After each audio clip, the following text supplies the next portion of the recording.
I'm Kate. I have to read that. It's my first time, so I apologize. Director of Internet Connection at NetActuate. We provide edge compute. Basically, somebody needs an Anycast network, we will make it possible. And many of you guys know us already. All right, so what's Anycast? It's simply that you're advertising the same /24 globally. It works best for UDP services, but some networks do dare to use it with TCP. It's very easy to deploy, but it's also very easy to mess it up. Like, speaker notes are slightly missing from the TVs, so I apologize. So it takes a lot of tuning to prevent sinkholes because you may set up a global network and then you'll find out that all of your traffic in Warsaw for some reason is going to South Africa because some network is choosing scenic routing. It's not very fun. Oh, thank you. Ooh, I can read. The more diverse your Anycast pops, the more granular your control as well. So if you have 1,000,000 pops, you will probably have 0 milliseconds to each user. But with a larger deployment, the more expensive it gets, obviously. But one of the cool bonuses about Anycast is that you can do a maintenance and not bring everybody offline. You can just take one region offline, which will automatically shift the traffic to other regions, and you don't have to really think about it. All right. Common problems with Anycast. ISPs make changes to who their transit providers are, or their peering. They'll join and leave IXs without notice, which is mainly an issue if you peer with route servers, which a lot of people do because there are some eyeball networks you can't get on unless if you're on an exchange or on the route server itself.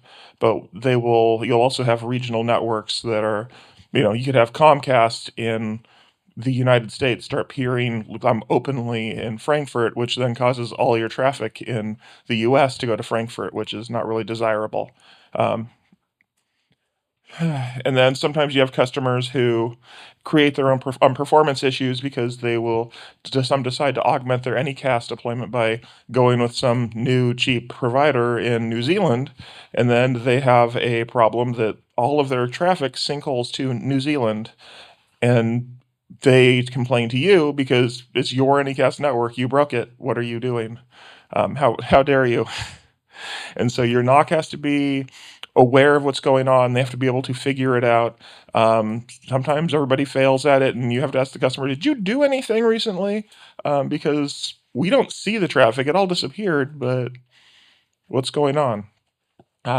Thankfully, you can fix it just quickly by doing a BGP shut. It's quite helpful. But some of the regional things with Anycast also make it really good for if there is a change of law in a country. Just a second here. Because you'll see a lot of countries, they will have, they have their own requirements. They might, you might have some logging requirements where you might have to retain logs for users in a certain country, or you might need to block certain content. Or you might need to have your data sovereignty. I apologize. And then you also have other legal orders which can cause issues. And thankfully, with Anycast, you can then make it so your Stockholm, Sweden unit, that location handles has more logging. You can have it so you block your sportsleague.com. You can block whatever you need to, or try to keep within your legal rules without applying it to your entire global deployment, because you might have performance issues if you're deploying globally, or you might have to do coding to add a GeoIP system to your individual application. And it's a way to kind of augment development with just operational cost. But basically, yeah, if you want to do business in a country, you need to comply with their orders. Let me see. So things you can do, you can always do nothing. You can keep your hosting in your local country and have high latency for users in your country, outside of your country. It also means that if there is a DDoS attack, all that traffic goes to your 5 nodes in your country, and your local experience for your users will be detrimental if there's an attack. You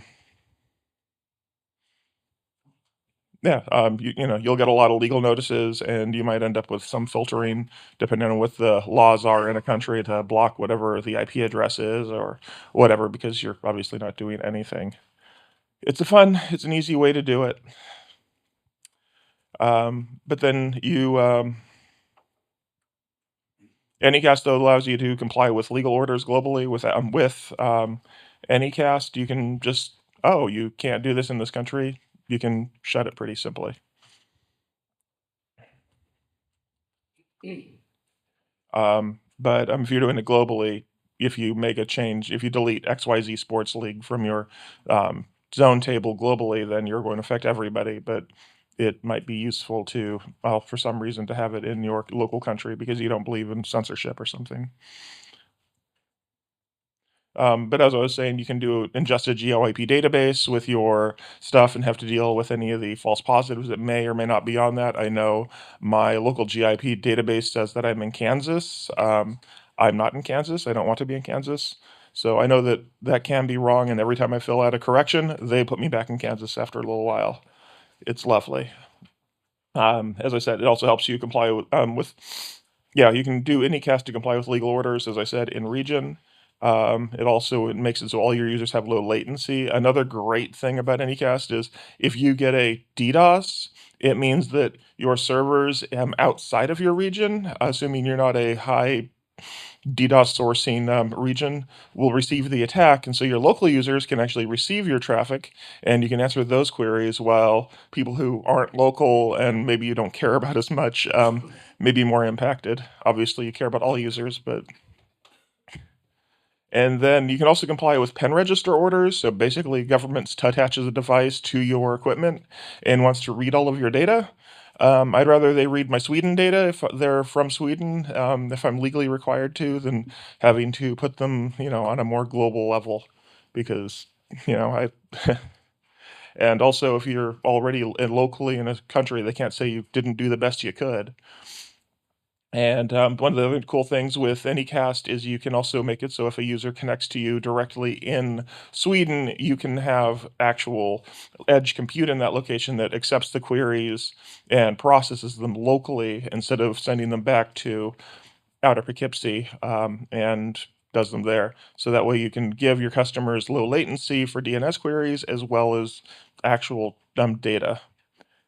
And we also have customers that do actual TCP applications. There's a company called Fly.io, and they do Docker containerization of data of actual websites. So you can do an application, and it's globally diverse with Anycast. So it's, they consider themselves a little wonky, but they're a little loopy, which I'm allowed to say. But it does work. So they've tested it, and it's very low issue. But thanks for putting up with me today. It's definitely my first time presenting, and I apologize for all the rough edges on this and my nervousness. Thank you.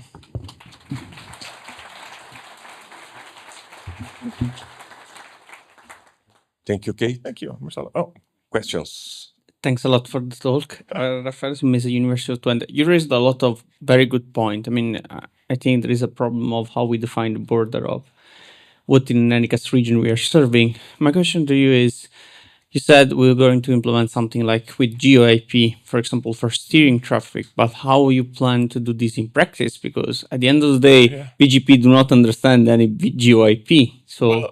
I mean, adding GeoIP on your DNS daemon, the thing that's serving your traffic. So you receive the traffic, you see that it's an IP that's in Ireland, and so then you might change your data to reflect that per globally. So have a bunch of tables with different, regions and what IPs to deploy. So it's something that would require you to do a lot of code work, but then it's cheaper because you don't need to pay for 40 Anycast, nodes around the world. So there's an option to do that, but it's not really feasible because GeoIP databases are only as accurate as the data.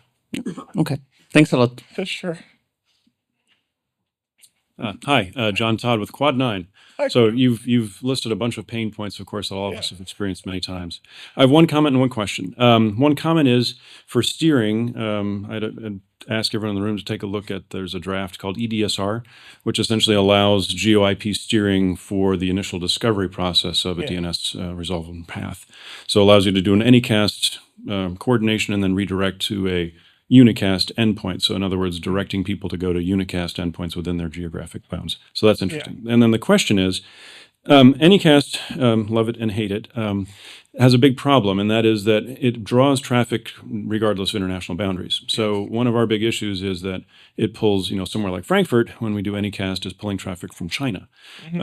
So, I don't see an easy solution for Anycast solving geographic boundaries, or in other words, how do you see that magnetism of large sites where there's a lot of interconnection? How do you see that interacting with the GeoIP boundaries that you're trying to promote? Specifically in China, I believe it's like China Mobile does peering over the route server in Frankfurt.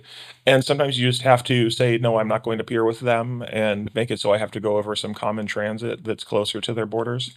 Just sometimes you have to, hit things with hammers and kind of suffer the consequences. Hit yourself with hammers. Yeah, no, Okay. exactly. And it's a lot of work for the NOC because they have to look at it, fix it, and repeat. All right, thanks.